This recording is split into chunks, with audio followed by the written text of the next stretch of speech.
ദൈവത്തിന് മഹത്വം. നമ്മുടെ പ്രതിദിന ആഹാരം ഒക്ടോബർ 1. ഉള്ളിലെ മാസ്റ്റർ പീസ്. നാം അവൻ്റെ കൈപ്പണിയായി സൽപ്രവർത്തികൾക്കായിട്ട് ക്രിസ്തയേശുവിൽ സൃഷ്ടിക്കപ്പെട്ടവരാകുന്നു. അപ്പോസ്തലനായ പൗലോസ് എഫേസ്യർക്ക് എഴുതിയ ലേഖനം 2-ാം അധ്യായം 10-ാം വാക്യം. ലോകത്തിലെ ഏറ്റവും വലിയ ചൈനീസ് കലകളുടെ ശേഖരം ഉൾക്കൊള്ളുന്ന തായ്വാനിലെ നാഷണൽ പാലസ് മ്യൂസിയത്തിലേക്കുള്ള തൻ്റെ സന്ദർശനത്തെക്കുറിച്ച് ദി അറ്റ്ലാന്റിക്കിൽ എഴുത്തുകാരൻ ആർതർ സി ബ്രൂക്സ് പറയുന്നുണ്ട്. മ്യൂസിയം ഗൈഡ് ചോദിച്ചു, ഇനിയും തുടങ്ങാനിരിക്കുന്ന ഒരു കലാസൃഷ്ടി സങ്കല്പിക്കാൻ ഞാൻ നിങ്ങളോട് ആവശ്യപ്പെട്ടാൽ നിങ്ങൾ എന്താണ് ചിന്തിക്കുന്നത്? ബ്രൂക്സ് പറഞ്ഞു, ഒരു ശൂന്യമായ ക്യാൻവാസ് ഞാൻ ഊഹിക്കുന്നു. ഗൈഡ് മറുപടി പറഞ്ഞു, അതു കാണാൻ മറ്റൊരു വഴിയുണ്ട്. കല ഇതിനകം നിലവിലുണ്ട്. കലാകാരന്മാരുടെ ജോലി അത് വെളിപ്പെടുത്തുക മാത്രമാണ്. എഫേസ്യർ 2:10 ചിലപ്പോൾ പ്രവൃത്തി അല്ലെങ്കിൽ മാസ്റ്റർ പീസ് എന്ന് വിവർത്തനം ചെയ്യപ്പെടുന്ന കൈപ്പണി എന്ന പദം ഗ്രീക്ക് പദമായ പൊയ്നീമയിൽ നിന്നാണ് വന്നത്.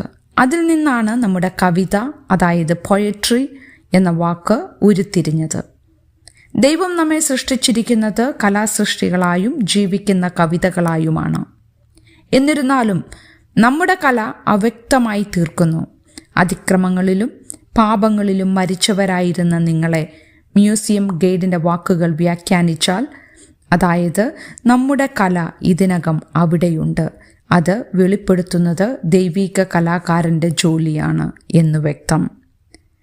ദൈവത്തിൻ്റെ മാസ്റ്റർ പീസുകളായി ദൈവം നമ്മെ പുനഃസ്ഥാപിക്കുകയാണ്.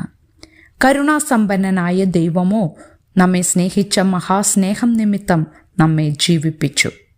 വെല്ലുവിളികളുടെയും പ്രയാസങ്ങളുടെയും കടന്നു പോകുമ്പോൾ ദൈവിക കലാകാരൻ പ്രവർത്തിക്കുന്നു എന്നറിയുന്നതിൽ നമുക്ക് ആശ്വസിക്കാം.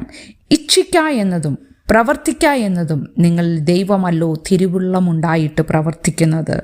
ദൈവം തൻ്റെ മാസ്റ്റർ പീസ് വെളിപ്പെടുത്താൻ നിങ്ങളിൽ പ്രവർത്തിക്കുന്നുവെന്ന് അറിയുക.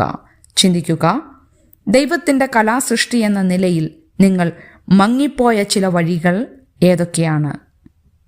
ഈ ദിവസങ്ങളിൽ ദൈവം നിങ്ങളുടെ ജീവിതത്തിൽ പ്രവർത്തിക്കുന്നതായി നിങ്ങൾക്ക് എങ്ങനെയാണ് തോന്നുന്നത്? ദൈവത്തിന് മഹത്വം.